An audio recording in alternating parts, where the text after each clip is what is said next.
Next, we'd like to give the floor to the representatives to ring the bells.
Dear online viewers, I am Zhang Chu from CGTN. The atrocity committed by the Japanese troops is known by many, but there is another troop, 100 of the Japanese troops. It is called the hidden devil brothers behind the 731 troops. The 100 troop destroyed a large part of the historical files. So today we'd like to unveil the historical facts behind the troops, and we will invite the expert to unveil the history for you. Today we are honored to have with us Mr. Huang with us from the museum. Mr. Peng from the museum, please show us give us more details about this museum. Well, this museum is located in the southwest part of Changchun. It has a large area. So we restored the historical scenes in this museum, and these represent the brick-style architecture of the bacterial troop 100. Including the factory, the major body of the factory, and the factory for burning the deceased bodies. And this picture shows the historical site of the factory. And you can find in front of us the red bricks. It is collected from the original site. So it is called the unforgettable memory of the history. So these red bricks are collected from the historical scenes, right? Yes, exactly. Now let's keep walking. And could you give us more details about the bacterial war? Well, the bacterial weapon is an international practice. So at that time, there are many countries who signed an international agreement called the Geneva Protocol to forbid the usage of the bacterial weapon in the international war. But the Japanese troops started to carry out the experiment of the bacterial warfare afterwards. This figure is the major figure for conducting the bacterial experiment. And he divided the experiment into A group and a B group. So A group represents the attack, and B style represents the defense.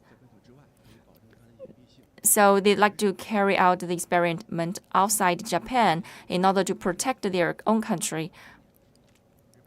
So until 1933, Japan already transferred the experiment site from Tokyo to China.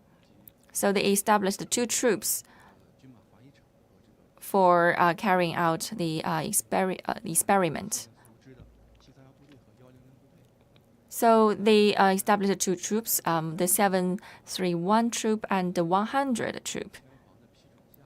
So under the approval of the Japanese emperor, they established a large system for carrying out this bacterial warfare.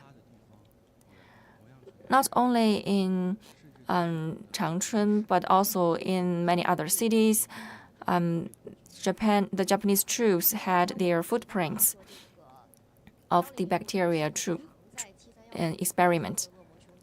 So the bacteria troop 100, how is it different, and how is it related to the 731 troop?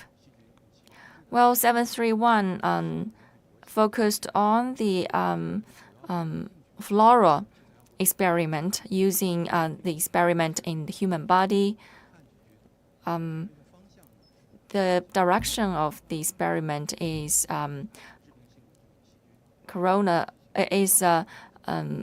combined the human being with the animals. You mentioned that the bacterial warfare violates the international protocol. So what atrocity did the 100 troop committed? Well, the 100 troop committed the anti-humanity war, the anti-humanity crime. So the 100 troop, how was it established, and how did it develop? It was established in the August 1930 under the approval of the Japanese emperor. It was developed from an anti-immune factory.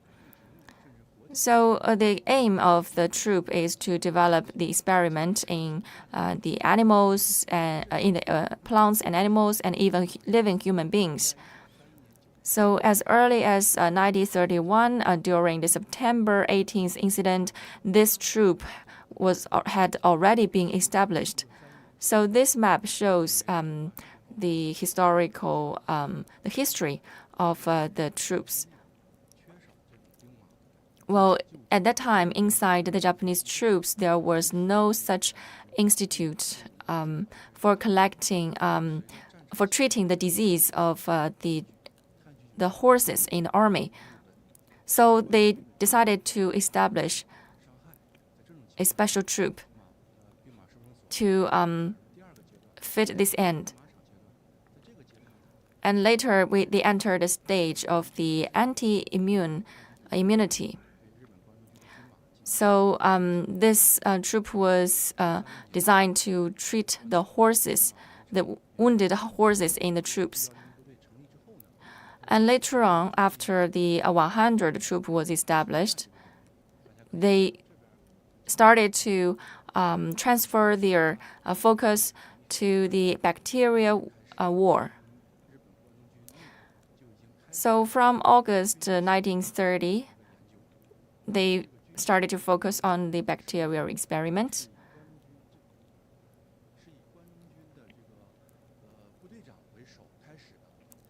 They started the experiment under the leadership of the troop general.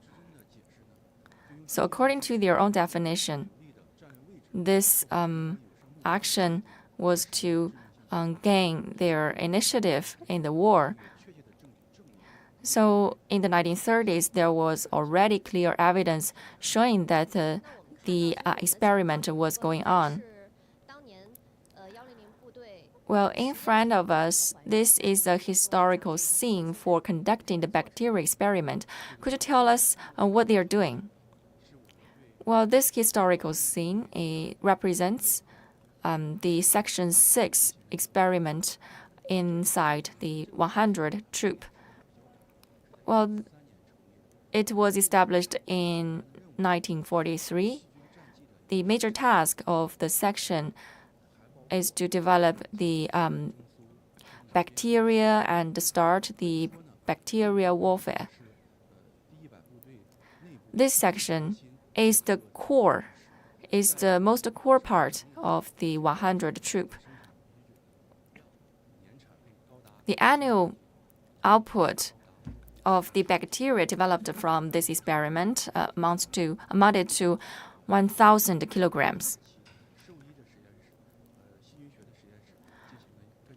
We compared the history of a lot of files and restored the historical scene inside this museum.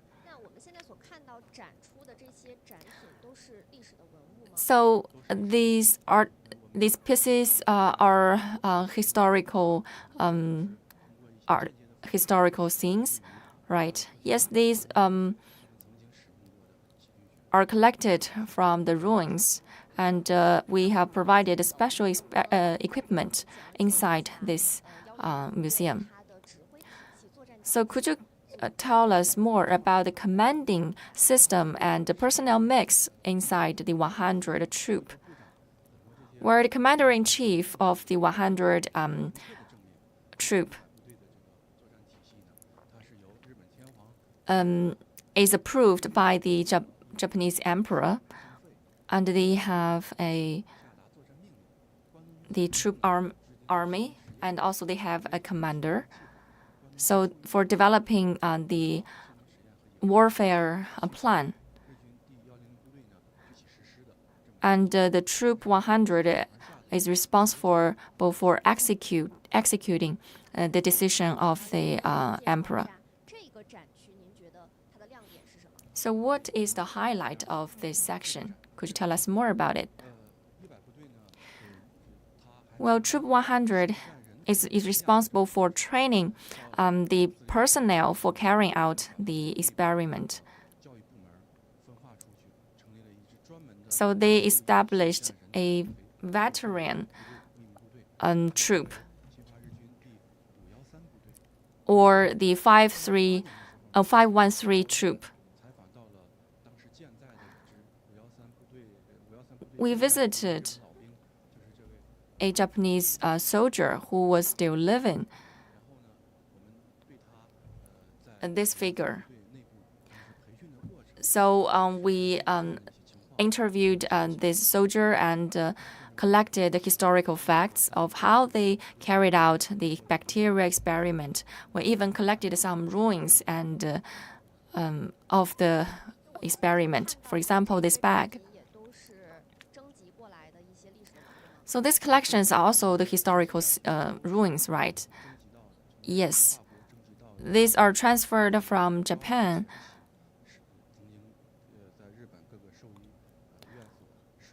Collected from the veterinary institute in Japan. So these are the teaching tools and textbooks for the bacterial experiment. For example, in front of us is a textbook for the experiment. It is written by one of the soldiers. He was a high-level teacher.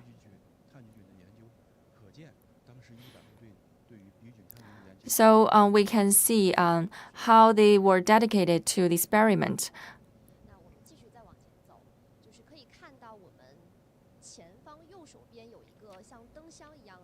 In front of us, there seemed to be a light box.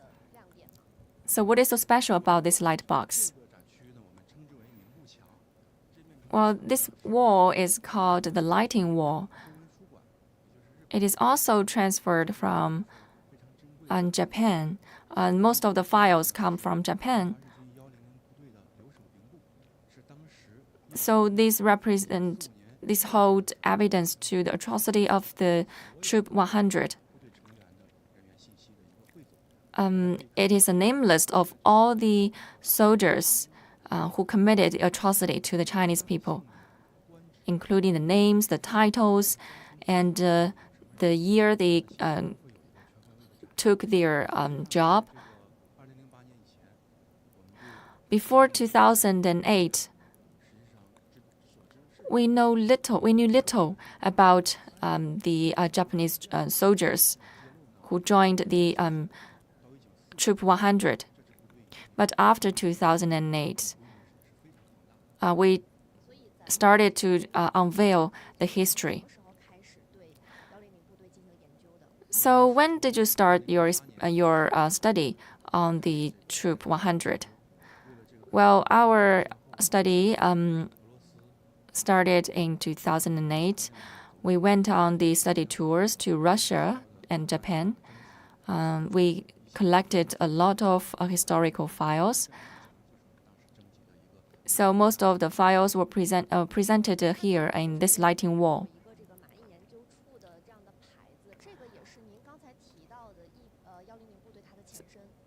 So this is a plate, the nameplate of the Troop 100. And this used to be the institute that the Troop 100 was developed from. It was called the Research Institute for Treating the Horse Disease. This institute provided so much assistance and for the troop 100, for collecting the serum and collecting the details needed for the experiment.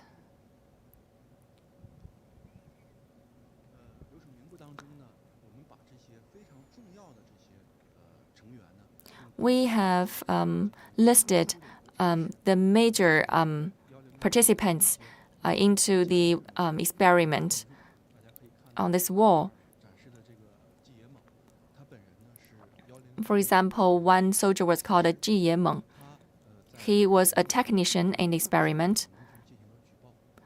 After the war, he reported and unveiled the atrocity of the Japanese troops.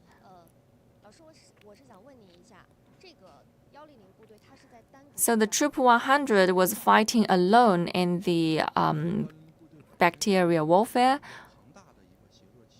Well, they have a very complex commanding system. Apart from the Troop 731, they have this troop, and they have his hospitals, and they have the technical institute, and that were interrelated. The Japanese government trained a lot of technicians and students and encouraged them to participate in the field study and the maneuvers of the experiment. So the Troop 100 was able to participate in the human body experiment and other bacteria experiment, including the dissection of the human body. So it is so that different departments all participated in this action, in this atrocity. Yes, they coordinated with each other very closely. So what is this wall about? It tells us about the personnel mix of the Troop 100. Well, after we collected the name list of the Troop 100, we conducted a throughout study of the personnel mix in the troop. So the Troop 100 was established in 1936. Then they only had 100 people, but later on they had over 900 people in 1945. So it means that the troop committed the atrocity that reaches to a national level crime. You mentioned that the troop committed the anti-humanity war, anti-peace war. Now, I'd like to give you more information about the bacteria experiment. So, the Troop 100 is dedicated to developing the density of the toxicity of the bacteria. They also developed the zoonosis bacteria, and that to be carried out in a human body. So there were two bacteria types that they focused on. Wow, this was really astonishing. These bacteria pictures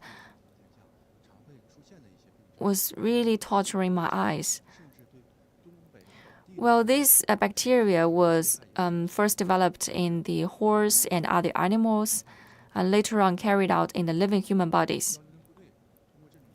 So the Troop 100 kept developing the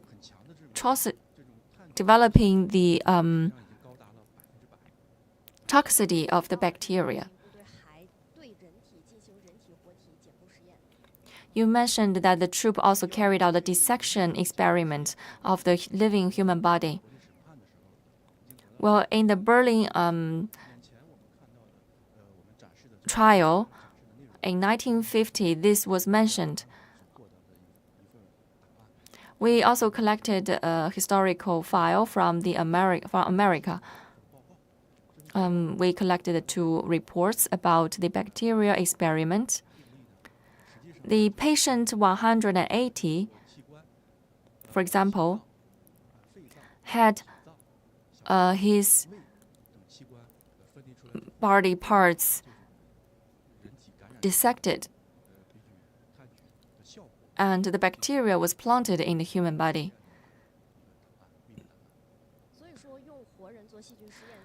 So the experiment was carried out in the living human body, and it was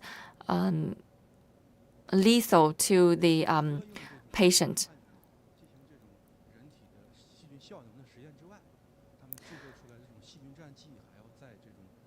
Apart from the bacteria experiment, the Japanese troop also carried out a larger scale field study and experiment. So according to the decision of the Berlin trial, the Japanese troops also carried out the quasi-war maneuver along the borders between China and Russia, and along the border between China and Mongolia. In front of us, you can see a badge.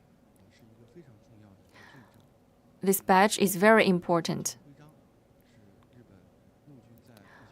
Of the land force of Japan. It is presented to the soldiers who made the technical soldiers who made a contribution to the bacterial experiment during the latter half of the aggression war. And this picture shows how the medal receivers received the medals. You mentioned that experiment was carried out along the borders between China and Russia, and between China and Mongolia. So is this a historical scene about the experiment? Yes, it is a historical scene that truly tells how the Japanese troops, the Troop 100, discharged the bacteria into the rivers in the land of China. The boat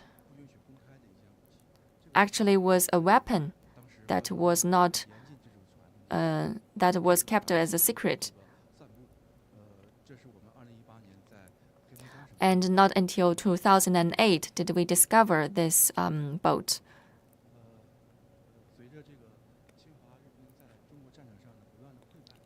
As the Japanese troops started to retreat, and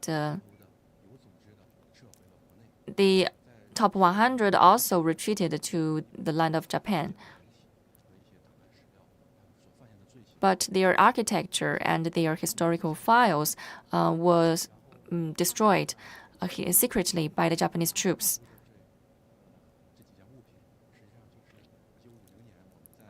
In 1950,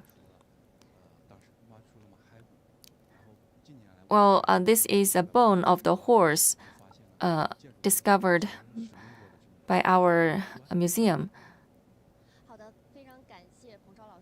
Well, thank you, Mr. Peng, for your detailed information and for giving us so many details about the atrocity secretly committed by the Japanese troops.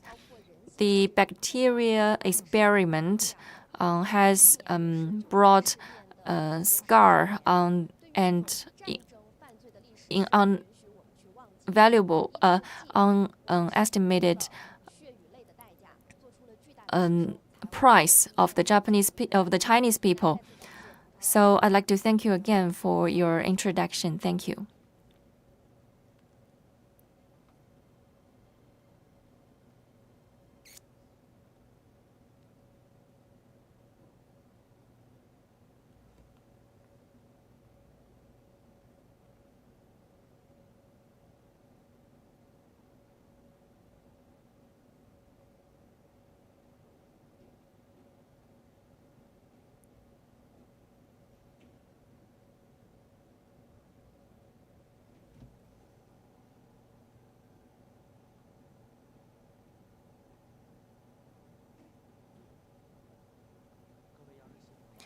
Dear online viewers, good morning. I am in Panshi of Jilin anti-fascist war museum. So today marks the 91st anniversary of the September 18th incident. And today we have with us Ms. Li Qiuhong, the head of the museum. So dear online viewers, welcome to our museum.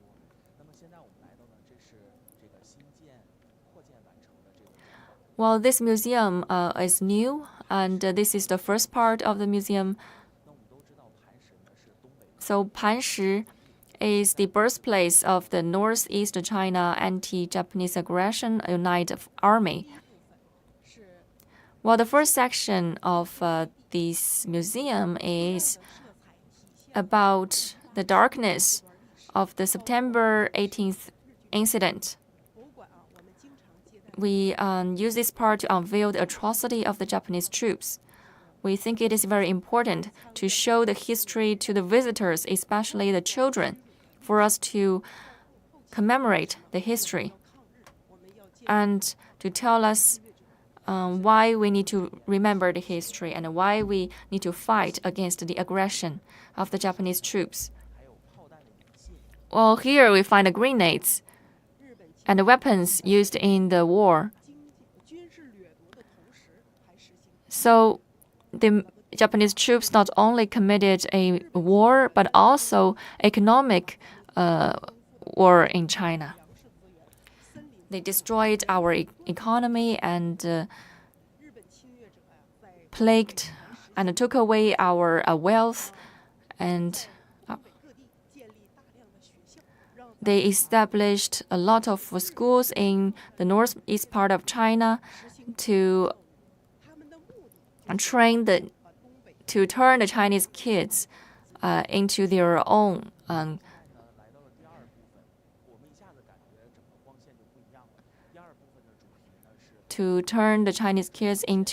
education system.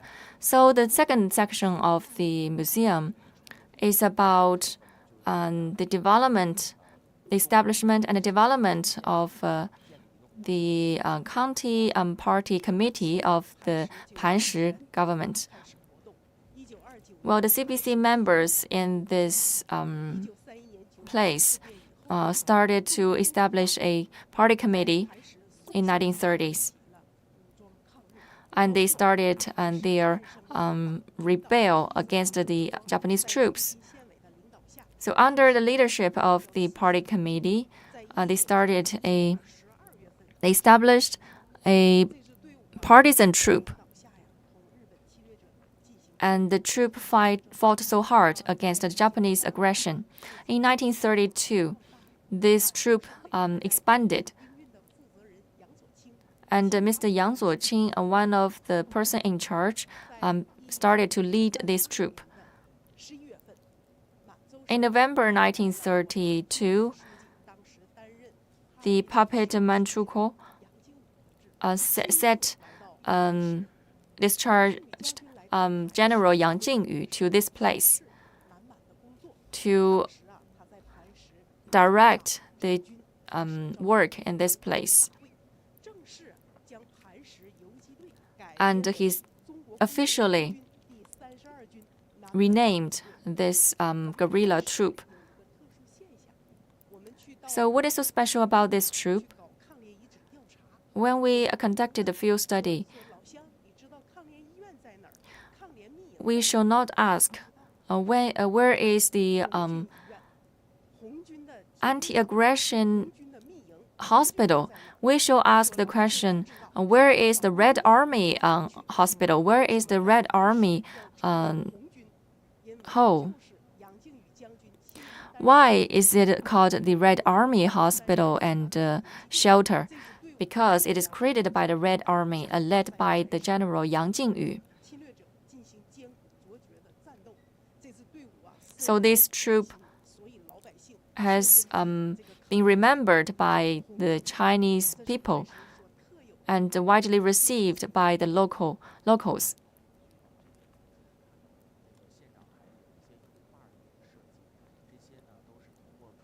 Well, this is a oil painting to show the history of the anti-aggression efforts, to show how General Yang Jingyu led the locals in fighting the Japanese troops.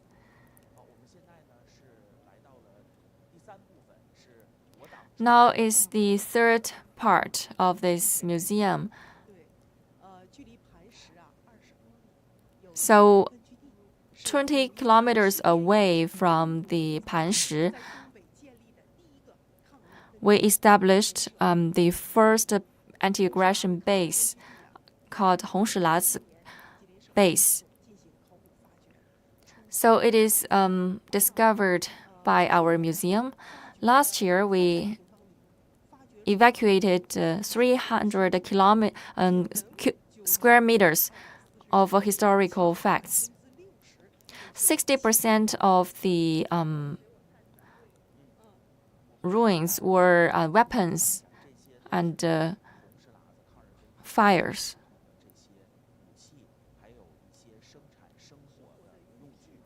So these are the living tools and production tools used by the troops, including the ruined part of the guns. So this base, we visited the Hongshilazi base before. We found that it is the largest. It has the largest scale of the anti-aggression ruins.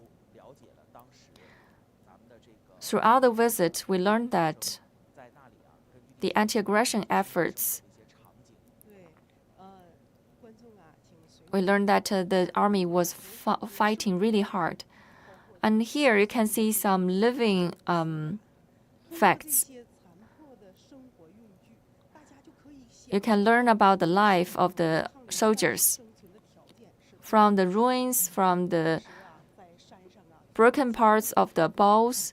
You can see how they led a hard life. They don't have a shelter. When they woke up in midnight, they can even see the sky.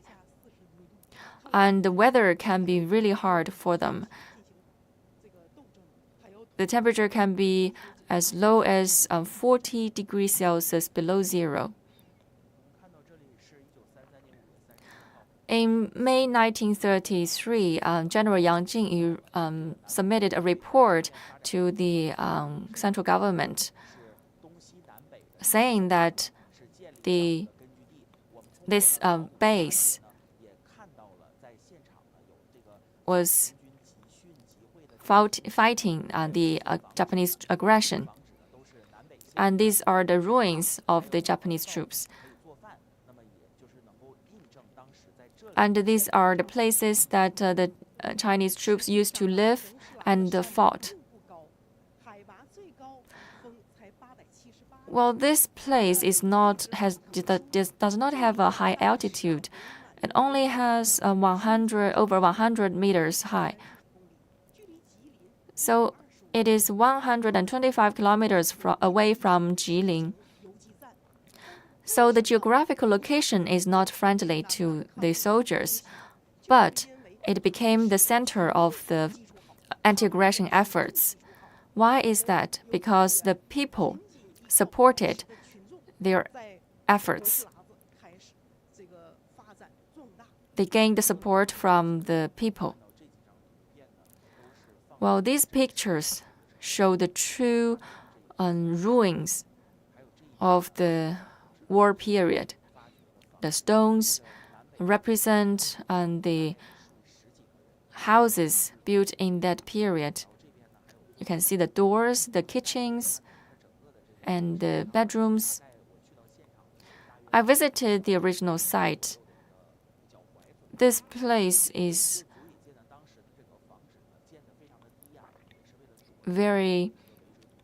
not high because this may be protective to the soldiers from the Japanese troops.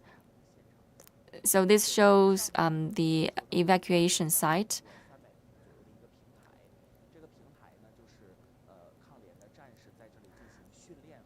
And This place used to be the training site of the troops and also the living site.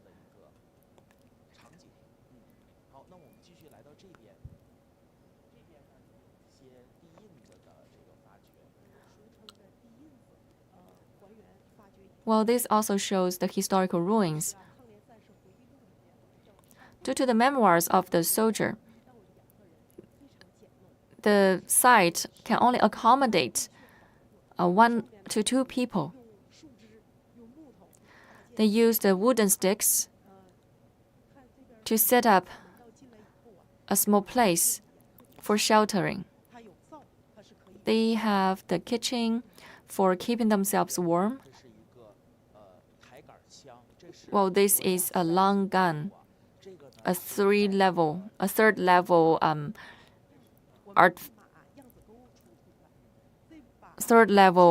cultural relic. It is made in Panshi. At that time, Panshi was able to produce such kind of guns. You can notice it is very long. So it needs 2 persons to hold a gun. One person shoulder it, and another person is responsible for shooting. The shooting range is very short, and the weather was really hard, really cold.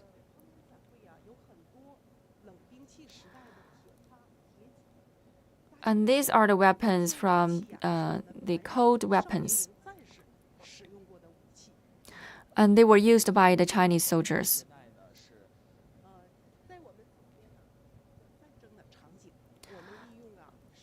On the left, these are the holographic projection of the war period.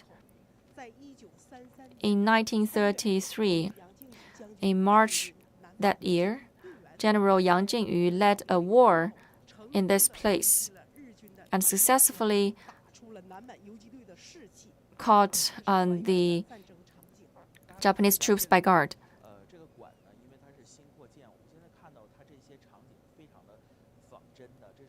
So these are really simulative and truly restores the history.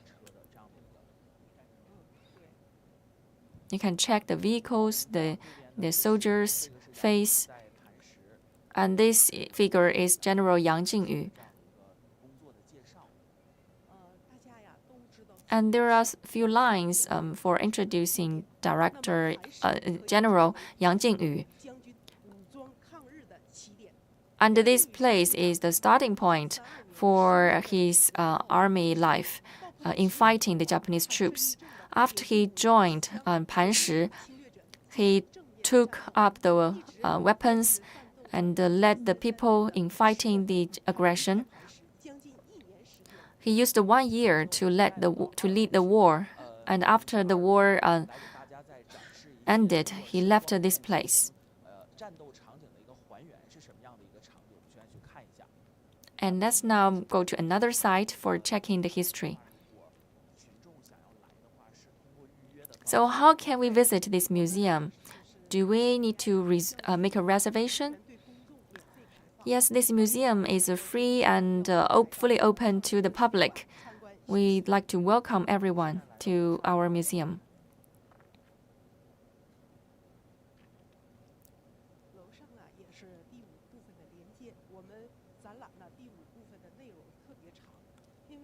Well, the 5th section of the museum has a lot of information because it shows the history of how the Chinese troops began to expand.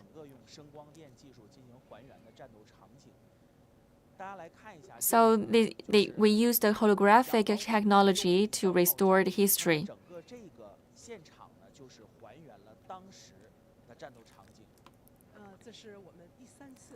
It is a true restoration of the history.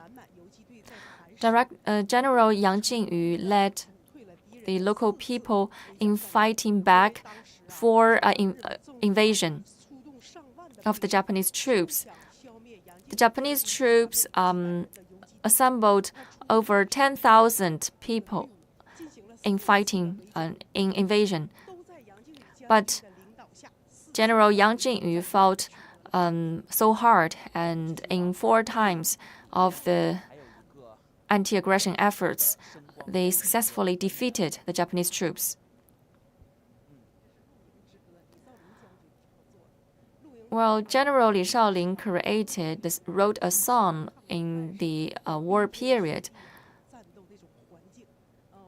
And from his lyrics, we can feel the environment, in the winter season.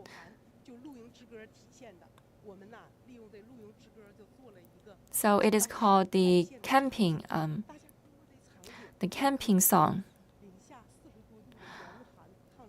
The temperature was 40 degrees Celsius below zero. It was really cold. If you come to the northeast China, you can feel the temperature is actually much higher than before. Here in this museum, we could hear the sound of the wind in the winter season in northeast China.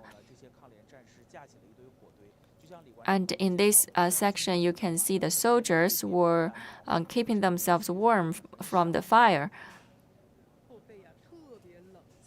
But the fire was not enough to keep them warm. They can only feel warm in their chest, but their back so cold.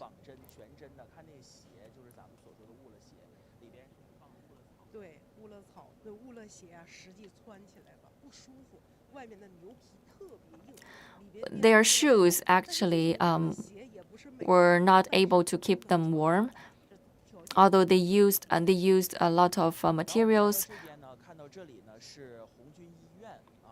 Here we can see the Red Army hospital for treating the wound. In the Hongshilazi mountain, we established the Red Army hospital, and we excavated a lot of historical facts.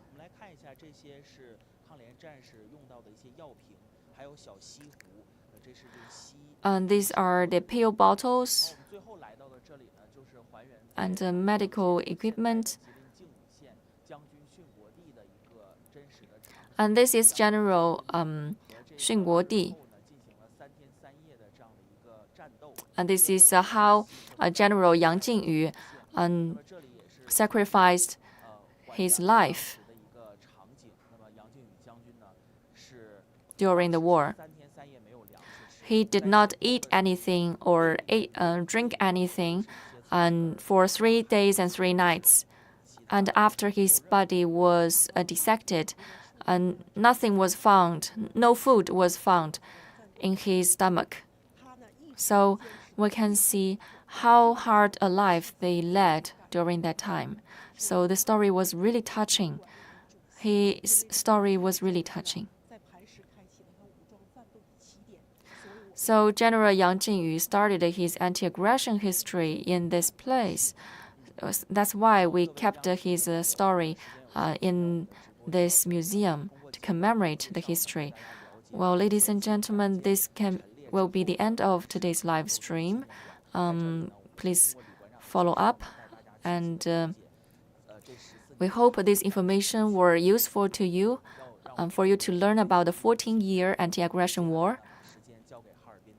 Next, I'd like to give the floor to my colleague in Harbin.